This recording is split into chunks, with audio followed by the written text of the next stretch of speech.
You've heard the number. You've seen the movies. A sick, almost starving English army of 12,000 cornered by a fresh French host of 35,000. Impossible odds. A suicide march. But what if the story you know is only half the truth? What if the real story is muddier, bloodier? And stranger, this isn't about chivalry. It's about a king who gambled his crown on a single, desperate battle. It's about a weapon that could kill a knight in full plate from 200 yards away. And it's about what happens when the flower of French nobility charges into a narrow, rain-soaked field, straight into a storm of steel. October 25th, 1415, St. Crispin's Day, a date that would be burned into the memory of two nations for very different reasons. If you value documented history that digs past the myths, subscribe. It's the single best way to help us make more, and let us know in the comments where you're watching from. This account isn't from thin air, it's pieced together from eyewitnesses who were on that field, men like the anonymous English chaplain who wrote the Gesta Henrici Quinti, the deeds of Henry V. And it's tested against the painstaking modern research of historians like Anne Curry, whose work at the University of Southampton has spent decades sifting through the original muster rolls and financial accounts of the campaign, telling us not what the chroniclers wanted to believe, but what the pay sheets prove. Now, back to a king with his back to the wall. It all begins 2 months earlier, in August of 1415. Henry V of England lands an army of roughly 12,000 men on the coast of Normandy. His goal is to claim what he believes is his birthright, the crown of France. His first target is the port city of Harfleur. He expects it to fall in days. It takes 5 weeks. 5 weeks of brutal, grinding siege warfare. The city finally surrenders on September 22nd, but the victory is hollow. Henry's army is a wreck, not from fighting, but from something far more insidious, dysentery, the bloody flux.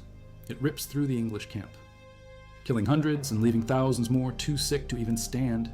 His great invasion force has withered. He has maybe 9,000 fighting men left, many of them still weak. His commanders beg him to just go home, declare victory, and sail back to England from Harfleur. But Henry refuses. That's not how you press a claim. That's how you admit defeat.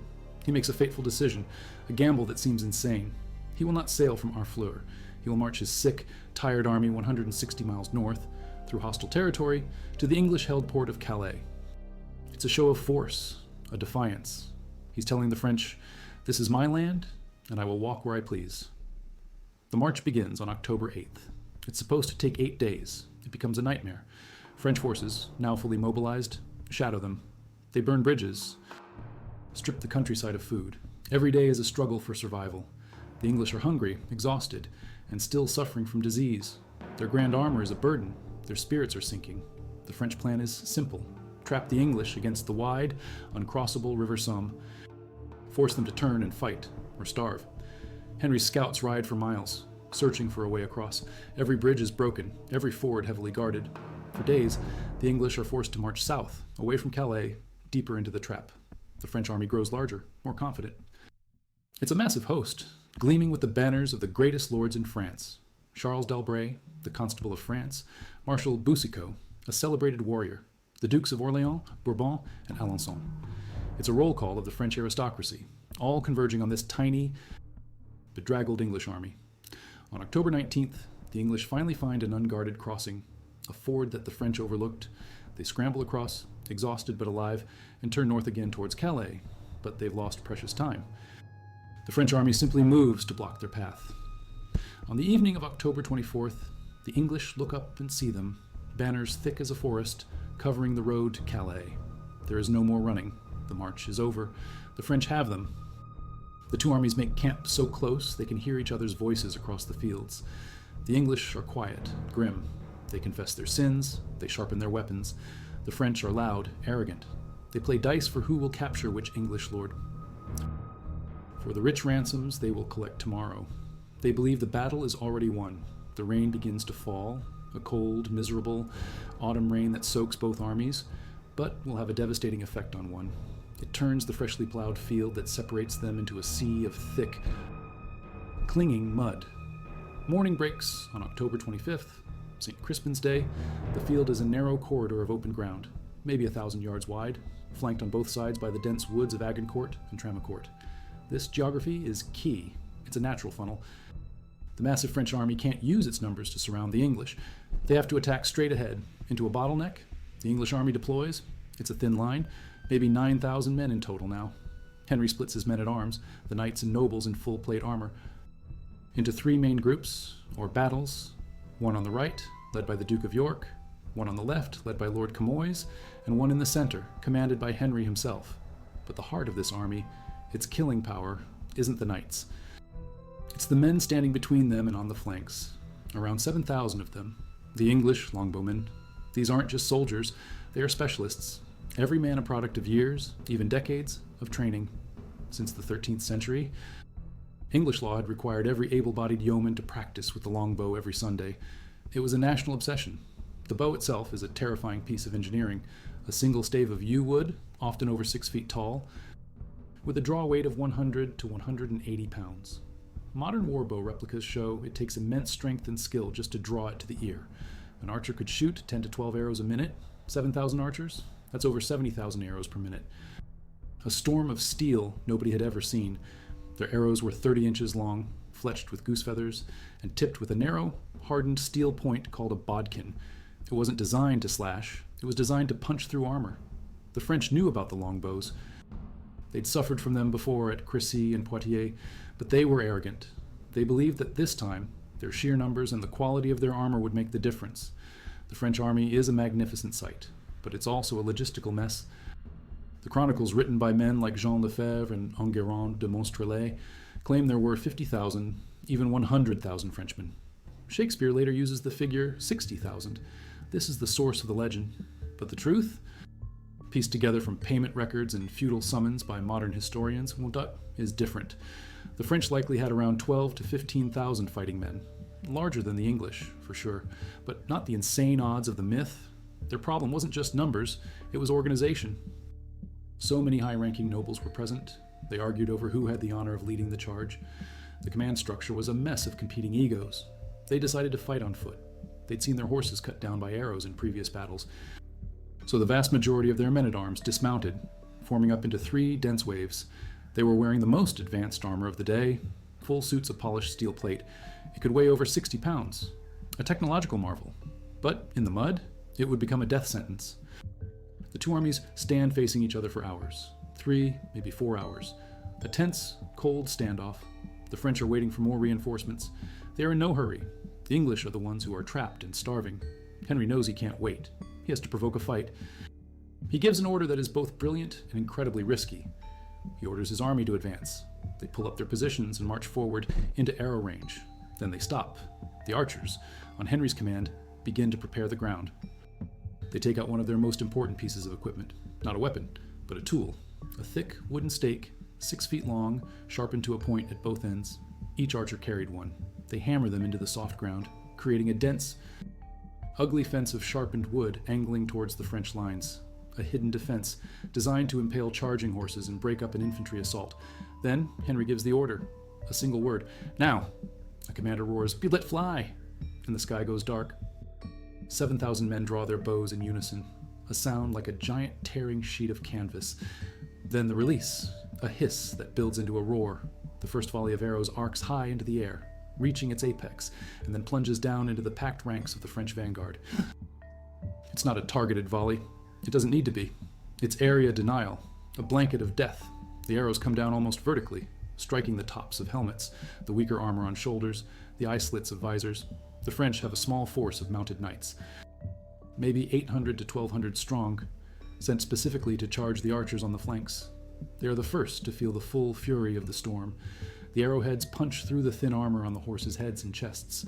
The animals scream, rear up, and fall, crushing their riders. Wounded, terrified horses, arrows sticking out of their bodies, bolt back into their own lines, trampling the dismounted French men-at-arms, sowing chaos and confusion before the main battle has even begun. The cavalry charge, the key to silencing the bowmen, is utterly shattered. It's a complete failure. Now the main French force begins its advance. The first wave. Thousands of knights and men-at-arms, the elite of France, lumbering forward on foot, and they walk straight into the mud. The field, churned up by the panicked horses and soaked by the night's rain, becomes a quagmire. Every step is a struggle. Men sink to their ankles, then to their knees. The 60 pounds of steel on their backs feels like 100. They are exhausted before they even reach the English line. They are packed so tightly together they can barely swing their weapons. And all the while, the arrows keep falling, a relentless, piercing rain of death. The archers lower their aim, firing directly into the mass of struggling men. The bodkin points find the gaps in the armor, the joints at the elbow, the armpit, the groin. Men fall, unable to get back up in the sucking mud, and are trampled by the men behind them. The French vanguard becomes a compressed, struggling mass of humanity, dying on its feet. Some of them finally reach the English line of men-at-arms. The impact is heavy, and for a moment the thin English line buckles. Henry himself is in the thick of it, fighting with an axe. His brother, the Duke of Gloucester, is wounded and falls. Henry stands over his body, defending him from the French assault. The English men-at-arms are outnumbered, but they are fresh. They haven't had to cross a muddy field in full armor. They are fighting on solid ground. The French are exhausted, off balance, and so crowded they impede each other. The battle turns into a brutal, close-quarters slugfest, and then something extraordinary happens. The English archers run out of arrows, but they don't retreat. They drop their 6-foot bows and draw their sidearms. They aren't knights with noble swords. They are commoners carrying what they have: hatchets, lead-weighted mallets used for hammering in their stakes, long knives called falchions. They are wearing little to no armor, just padded jackets or leather jerkins. They are agile, and they are furious. They surge forward from the flanks, past their own men-at-arms, and swarm into the struggling, immobilized mass of French knights. This is where the battle turns into a massacre. The archers are like wolves tearing into a herd of cattle stuck in the mud. They slip through the press of bodies, stabbing into the eye slits of helmets under armpits. They use their heavy mallets to smash helmets, knocking men senseless. A knight knocked off his feet in that mud, in that press of bodies, was a dead man. He couldn't get up. He would drown in the mud, suffocate under the weight of his comrades, or be finished off by an archer with a dagger through his visor. The French second wave, seeing the disaster unfolding, pushes forward, but this only makes the crush worse. They add to the pressure from behind, pinning the first wave against the English line and the growing piles of their own dead and wounded. The battlefield becomes a pyramid of bodies, 3 or 4 men deep in some places. The French are dying in heaps, unable to fight, unable to retreat. For almost 3 hours, this savage, intimate slaughter continues. The English take hundreds, perhaps thousands of prisoners. High-ranking nobles are pulled from the mud and mounds of bodies, their helmets removed, and sent to the rear. The ransom money would make many of the common English soldiers rich for life. The first 2 French waves are completely annihilated. If you're learning something new about how this battle was really fought, hit that like button and subscribe for more deep dives into military history. We pull our information straight from the people who were there, like the writer of the Gesta Henrici Quinti, and check it against the hard data of modern archaeology and forensic accounting done by dedicated researchers. The goal is always to get as close to the ground truth as possible. Now, back to the blood-soaked field. The fighting dies down. The English are exhausted, but they have won an unbelievable victory. The field in front of them is a butcher's yard, but the battle isn't over. The third and final French wave, the rear guard, is still intact. It's a large body of men, watching the destruction from a distance. They are hesitant. But then, an incident happens that changes everything. A local French lord, Isambard d'Agincourt, leads a small raiding party of a few hundred peasants and soldiers round the woods and attacks the English baggage camp at the rear. The camp is lightly guarded, containing the king's jewels, supplies, and the sick. It's a minor raid, but from Henry's position at the front, seeing movement and commotion behind him while the French third wave is still a threat in front of him, it looks like he's about to be caught in a pincer. He panics. He has thousands of French prisoners in his custody, many more than his own guards. If they were to suddenly realize their comrades were attacking from the rear, they could rearm themselves with weapons from the fallen and attack the English from within. It's a terrifying prospect. Henry makes the most controversial decision of his life. He gives a cold, brutal order: execute the prisoners, all of them. This is a shocking violation of the codes of chivalry. Prisoners, especially noble ones, were not to be killed. They were to be ransomed. It was the entire economic basis of this kind of warfare. The English knights and men-at-arms refuse the order. They will not kill unarmed noblemen in cold blood. It's a dishonorable act, and it's throwing away a fortune in ransom money. Henry is furious. He orders a common esquire and 200 archers, men of lower birth with no such chivalric scruples, to carry out the task. And so they do. The archers, who have done most of the fighting and dying, walk through the crowds of captured French nobility and begin killing them. They use swords, axes, knives. They pull them from the mud and slit their throats. It's a horrific, bloody business. The Duke of Alençon, who had surrendered personally to Henry, was killed. Hundreds of others follow. The massacre only stops when the French third wave, seeing the slaughter and having no stomach to advance over the mountain of their own dead, finally melts away and retreats. The threat is over. The battle is won. But it is won at a terrible price to Henry's reputation. As the silence falls over the field, the scale of the disaster for France becomes clear. The English walk among the dead, counting the fallen. The French losses are catastrophic. 3 dukes, at least 8 counts, a viscount, and an archbishop are among the dead. The Constable of France, Charles d'Albret, is dead. Marshal Boucicaut is captured, to die in an English prison 6 years later. The list goes on. Over 1,500 knights and nobles are dead. Total French casualties are estimated to be between 7,000 and 10,000 men. The entire leadership of the French military and political establishment has been wiped out in a single afternoon. The English losses, by contrast, are astonishingly light. The chroniclers claim as few as 13 men-at-arms and 100 common soldiers. Modern estimates are a bit higher. Perhaps 400 to 500 in total. But the contrast is stark. The most notable English casualty is the Duke of York, who had led the right flank, found dead, not from wounds, but from likely having a heart attack or suffocating in the mud and the press of bodies. Henry V has not just won a battle, he has decapitated the Kingdom of France. The victory at Agincourt transformed the political landscape of Europe. Henry marched his battered army to Calais, unopposed. He returned to England a conquering hero. The victory was seen as a sign of God's favor, proof of the justice of his claim to the French throne. 5 years later, in 1420, he would achieve his ultimate goal. He forced the mentally ill French king, Charles VI, to sign the Treaty of Troyes. The treaty disinherited the French Dauphin and named Henry of England as the regent and heir to the throne of France. He married Charles's daughter, Catherine of Valois, sealing the deal. It seemed England had won the 100 Years' War. It was the high watermark of English power in France, bought with the blood of thousands in a muddy field. Henry would not live to wear the French crown. He died of dysentery just 2 years later, but the legend of Agincourt would live forever. It became a story of the underdog, of the triumph of the common yeoman over the arrogant aristocrat, a foundational myth for England. For centuries, the story was told by the chroniclers and immortalized by Shakespeare. But what of the field itself? For 600 years, the dead lay in unmarked graves. The exact location of the burial pits was lost to time. Archaeologists and historians searched, but the battlefield remained quiet.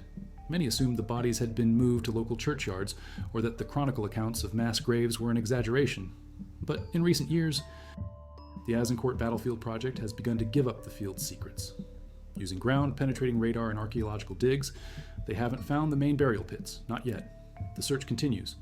What they have found, however, is the physical evidence of the battle itself. Scattered across the narrow corridor of land, precisely where the eyewitness accounts place the English archer lines, they have found the arrowheads, hundreds of them, iron and steel bodkin points, just as the chronicles describe. Each one is a silent witness, a piece of the steel storm that fell on that St. Crispin's Day.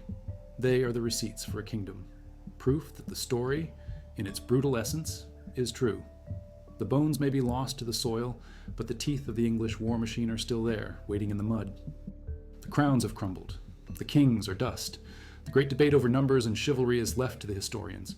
What remains is the cold, hard reality of the field itself, a place where the fate of 2 kingdoms was decided not by noble cavalry, but by mud, wood, and steel.